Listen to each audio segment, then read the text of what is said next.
Allons droit au but. Le monde semble être sans dessus-dessous. Qui aurait pensé que nous verrions ce qui se passe aujourd'hui? Des valeurs inversées, des guerres, des catastrophes naturelles. C'est à couper le souffle, n'est-ce pas? Et beaucoup de chrétiens scrutent les prophéties bibliques à la recherche de réponses, de signes, de tout ce qui pourrait les aider à comprendre ce chaos. Dans l'Apocalypse, les 4 cavaliers de l'Apocalypse sont une image forte et troublante, en particulier le cavalier sur le cheval noir, qui symbolise la faim. Ce n'est pas seulement une question de manque de nourriture, c'est une question d'injustice. C'est regarder autour de soi et voir des gens souffrir pendant que d'autres gaspillent. C'est la douleur de voir un frère dans le besoin. Cela vous dérange-t-il? Ça devrait, parce que c'est un signe que quelque chose ne va pas du tout. Dieu ne nous a pas oubliés. Au contraire, tout cela pourrait être un avertissement, une préparation. Sommes-nous dans les derniers jours? Peut-être. Mais ce qui compte vraiment, c'est ce que nous faisons maintenant. La faim, l'injustice, le manque de compassion. Ce sont des mots lourds, n'est-ce pas? Ils devraient nous troubler. Ils devraient nous pousser à agir. Il ne sert à rien d'attendre simplement un miracle. Nous devons être le miracle dans la vie de quelqu'un. Le cavalier sur le cheval noir n'est pas là pour nous effrayer. Il est là pour nous réveiller, pour nous faire voir ce qui compte vraiment. Et qu'est-ce qui compte? Être humain compte. Ressentir la douleur de l'autre compte. Agir compte. Nous traversons des temps difficiles, mais ce n'est pas le moment de baisser les bras. C'est le moment de se lever et de faire la différence. Parce qu'au bout du compte, ce ne sont pas les cavaliers de l'Apocalypse qui définissent notre destin. C'est nous. Vous, moi, tous ensemble, nous pouvons changer l'histoire. Alors que faisons-nous? Attendons-nous ou agissons-nous? Allons-nous être le changement que nous voulons voir dans le monde? Le choix nous appartient. Récemment, Bloomberg a lâché une bombe. Le nouveau cauchemar de sécurité de l'Europe est l'approvisionnement alimentaire. Il ne plaisante pas. Imaginez des autorités européennes, des experts en alimentation et des représentants de l'industrie assis à Bruxelles, confrontés à une crise alimentaire qui n'était pas du tout à l'ordre du jour il y a quelques années. Et maintenant, la question n'est plus quand, mais combien de crises alimentaires pouvons-nous affronter en même temps? Alarmant, n'est-ce pas? Nous assistons à l'une des régions les mieux alimentées du monde, en plein état de panique, mettant à l'épreuve son système alimentaire comme jamais auparavant. Au cours des 4 dernières années, le monde a été secoué. La production, la distribution et la consommation alimentaire ont été ébranlées comme jamais auparavant. Et maintenant, nous sommes divisés. Certains disent que c'est exagéré, que cette crise alimentaire n'arrivera jamais. D'autres se préparent déjà, croyant que c'est juste une question de temps avant que le chaos ne s'installe. L'Apocalypse 6 en parle précisément. Le cavalier sur le cheval noir représente la famine. Le verset 6 dit « Une mesure de blé pour un denier, et 3 mesures d'orge pour un denier, et ne fais pas de mal à l'huile et au vin. » Que signifie cela? Il viendra un temps où la nourriture sera si rare que ce que vous gagnez en une journée ne suffira que pour acheter une portion de nourriture. Juste ça, une mesure de blé, 3 d'orge. Pas d'extravagance, juste l'essentiel. Et cela correspondra parfaitement à l'Antéchrist. Personne ne pourra acheter ou vendre sans la marque de la bête. Maintenant, fermez les yeux et imaginez. Supermarché vide, rayon désert, peu ou pas de nourriture du tout. Vous sans la marque de la bête, incapable d'acheter quoi que ce soit. Un désespoir total. Vous ressentez l'impact? C'est de cela dont nous parlons. Ce scénario n'est pas de la fiction. Il se dessine devant nous. La pénurie alimentaire n'est pas seulement une possibilité lointaine. Elle devient une réalité imminente. Et comment réagissons-nous à cela? Ignorons-nous? Pensons-nous que c'est exagéré? Ou nous préparons-nous? Il est temps de se réveiller. Le cavalier sur le cheval noir nous montre un avenir sombre, mais nous avons encore la chance d'agir. Nous devons nous unir, être solidaires, agir avant qu'il ne soit trop tard. Nous ne pouvons pas attendre des miracles les bras croisés. Nous devons être le changement. Alors, quel sera notre rôle dans ce scénario? Allons-nous simplement regarder tout s'effondrer? Ou allons-nous faire la différence? Le choix nous revient et le moment d'agir est maintenant. Il est impératif de rester attentif aux signes des temps, comme Jésus nous l'a averti. Les passages de Luc et Matthieu sont clairs sur les défis auxquels nous serons confrontés. Guerre, tremblement de terre, famine, persécution. Ce ne sont pas simplement des événements isolés, mais des signes de la venue du Christ. Voyez-vous, nous ne parlons pas de quelque chose de lointain ou de théorique. Le rapport de Portes ouvertes de 2023 en est un exemple concret. 365 millions de chrétiens font face à une persécution extrême. C'est réel, palpable, en train de se produire maintenant. La persécution est un terme lourd, mais nous devons y faire face directement. Nous serons haïs à cause de notre amour pour le Christ. Cela peut sembler difficile à croire, mais c'est en train de se produire. En Afrique, en Asie, à travers le monde, des chrétiens souffrent pour maintenir leur foi, et cela pourrait empirer. L'Apocalypse chapitre 12, verset 12, nous rappelle que le diable est furieux car son temps est court, et sa fureur se tourne contre nous, les enfants de Dieu. Et puis, la question devient personnelle. Le monde autour de nous promeut des idéologies et des croyances qui vont à l'encontre de la parole de Dieu. Vous avez sûrement ressenti cette pression. Profite de la vie, cède à tes désirs. Mais la Bible nous appelle à quelque chose de plus grand, à vivre avec un but et dans la droiture, sachant qu'il y aura un jugement après cette vie. Lorsque vous vous positionnez pour la vérité biblique, la persécution est inévitable. Le monde n'accepte pas facilement le message de Dieu. Les Romains nous exhortent à renouveler notre esprit par la parole de Dieu, et non par ce que dit le monde. Ce processus de transformation est continu et nécessite de la résistance. Prier, rechercher Dieu et rejeter les fausses croyances qui nous sont imposées sont fondamentaux. Cette décision peut nous faire perdre certaines expériences, plaisirs ou même de l'argent. Mais ce que nous gagnons est infiniment plus précieux, une relation renforcée avec Dieu. Ce chemin n'est pas facile, mais souvenons-nous, Jésus nous a avertis et nous a préparés pour cela. La persécution, la résistance font partie du chemin que nous avons choisi de suivre. Et sur ce chemin, nous trouvons la vraie vie, la vraie paix, même au milieu des tribulations. Maintenons la foi, résistons aux pressions du monde et cherchons toujours la transformation qui vient de Dieu. Parlons sérieusement. Le pouvoir qui influence le monde. Dans 2 Corinthiens, chapitre 4, versets 3 et 4, il est écrit que l'évangile est voilé pour ceux qui périssent. Et pourquoi? Parce que le Dieu de ce monde, Satan, a aveuglé l'esprit des incrédules. Oui, le diable a ses tentacules dans les philosophies de ce monde. Il est partout, dans les idéaux, les opinions et les normes qui nous entourent. Le monde est rempli de méchanceté. C'est la vérité brute. Nous avons besoin de chrétiens remplis de Christ, de croyants remplis de l'Esprit. Notre mission est claire, être le sel de la terre et la lumière du monde. Nous devons rayonner la parole de Dieu. La lumière de Jésus doit briller à travers nous. Ne laissons pas les ténèbres nous engloutir. La Bible nous dit d'aimer notre prochain comme nous-mêmes. Mais soyons honnêtes, cela n'est possible que lorsque nous sommes remplis de l'amour de Jésus. Les incrédules sont aveuglés, mais nous avons la responsabilité de montrer la vérité. Ils doivent voir la vérité en nous, voir le chemin de la vie éternelle en Jésus-Christ.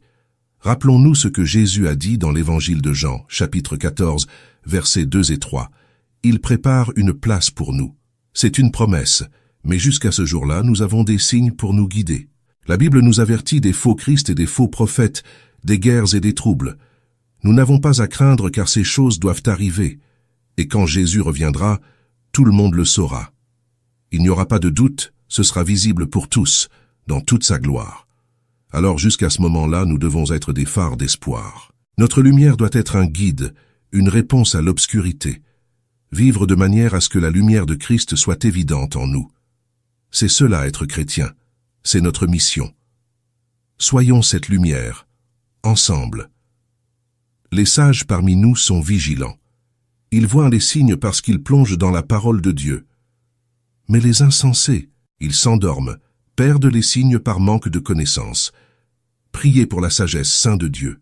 Nous devons être sages en ces temps sombres, remplis de l'Esprit, guidés par l'Esprit.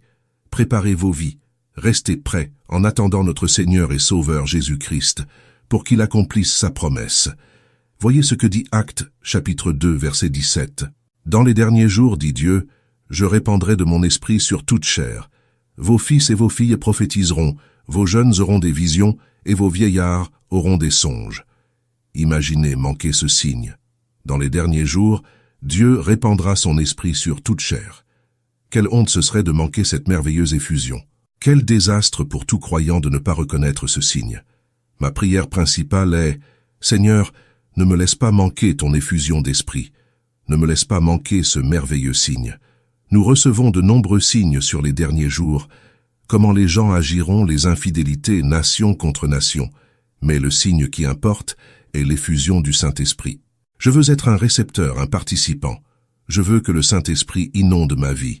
Et vous, à quoi êtes-vous concentrés dans les derniers jours? Si vous ne priez pas et ne veillez pas, le jour du Seigneur viendra comme un voleur dans la nuit.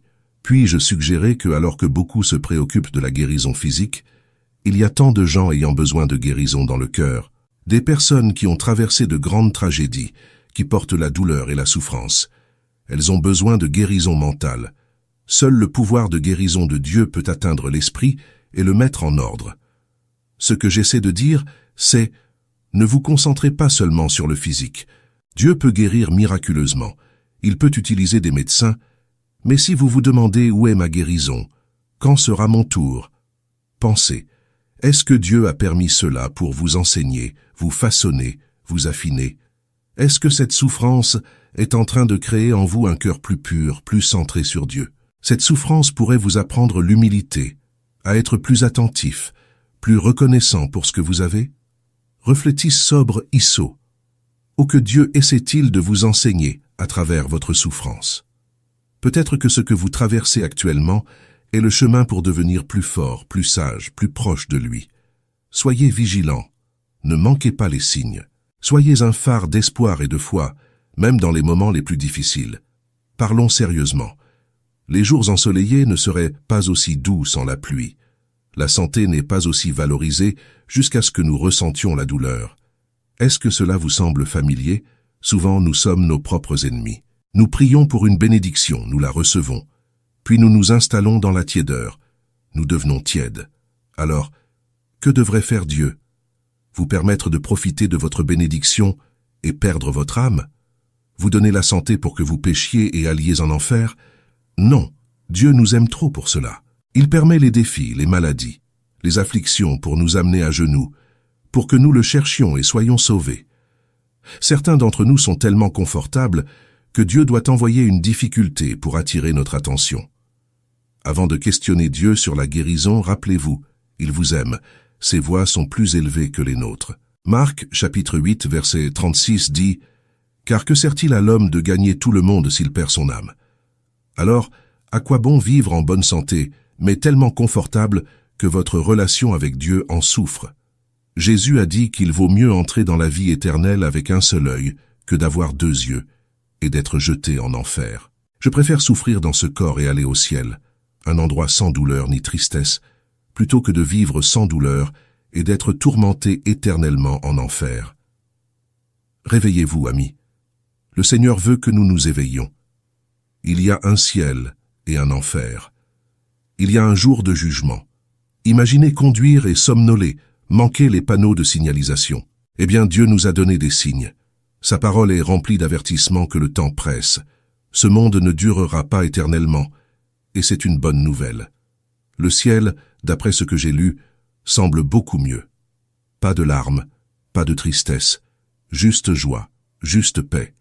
Être dans la présence du Seigneur pour toujours, loin des maladies et des catastrophes. Apocalypse chapitre 3 versets 2 et 3 disent « Réveille-toi, fortifie ce qui reste et qui était sur le point de mourir, car je n'ai pas trouvé tes œuvres parfaites devant mon Dieu. Souviens-toi donc de ce que tu as reçu et entendu, et garde-le, et repens-toi. Si donc tu ne veilles pas, je viendrai comme un voleur, et tu ne sauras pas à quelle heure je viendrai sur toi. » Nous sommes à un point critique. Ce n'est pas le moment d'être confortable. Ce n'est pas le moment de se distraire. Réveillez-vous, veillez. La vie éternelle est en jeu. La souffrance ici est temporaire. La joie au ciel est éternelle. Soyez vigilants, soyez prêts. Cherchez Dieu de tout votre cœur. Il vient, et nous devons être prêts. Avez-vous lu Daniel 12? Ce chapitre est un puissant avertissement sur ce qui va arriver. Si vous avez besoin d'un encouragement pour vivre avec plus de focus, lisez Daniel 12. La traduction amplifiée clarifie tout. La Bible dit, au verset 1 à 3, « En ce temps-là se lèvera Michel, le grand prince, le défenseur des enfants de ton peuple, et ce sera un temps de détresse, tel qu'il n'y en a point eu de semblable depuis que les nations existent jusqu'à cette époque. Mais en ce temps-là, ton peuple sera délivré, tous ceux qui se trouveront inscrits dans le livre. Beaucoup de ceux qui dorment dans la poussière de la terre se réveilleront, les uns pour la vie éternelle, et les autres pour l'opprobre, pour la honte éternelle. Ceux qui auront été intelligents brilleront comme la splendeur du ciel, et ceux qui auront enseigné la justice à beaucoup resplendiront comme les étoiles, à toujours et à perpétuité. Mon principal sujet de prière n'est pas seulement que mon nom soit écrit dans le livre de vie. Bien sûr, c'est essentiel, mais ce n'est pas tout. Je ne prie pas seulement pour échapper aux détresses décrites au verset 1. Ma prière principale est « Seigneur, garde-moi alerte. Ouvre mes yeux et mes oreilles pour que je ne manque pas les signes que tu nous donnes. » Pourquoi est-ce si important? La Bible dit dans Actes chapitre 2 verset 17 « Et il arrivera dans les derniers jours, dit Dieu, que je répandrai de mon esprit sur toute chair. Et vos fils et vos filles prophétiseront, et vos jeunes auront des visions, et vos vieux auront des songes. » Quelle honte ce serait pour tout croyant de perdre ce signe. Nous sommes avertis. Dans les derniers jours, Dieu répandra son esprit. Perdre ce signe serait un désastre. C'est pourquoi ma prière principale est « Seigneur, ne me laisse pas manquer ton effusion d'esprit. Ne me laisse pas perdre ce merveilleux signe. Nous recevons tant de signes sur les derniers jours. Comment les gens agiront, comment ils seront infidèles, comment il y aura nation contre nation. Mais ce ne sont pas ces signes sur lesquels je veux me concentrer. Je ne veux pas manquer le signe de Dieu répandant son esprit dans les derniers jours. Je veux être un récepteur, je veux participer, je veux que le Saint-Esprit inonde ma vie. Alors, sur quoi êtes-vous concentrés dans les derniers jours? Si vous ne priez pas et ne veillez pas, le jour du Seigneur viendra comme un voleur dans la nuit.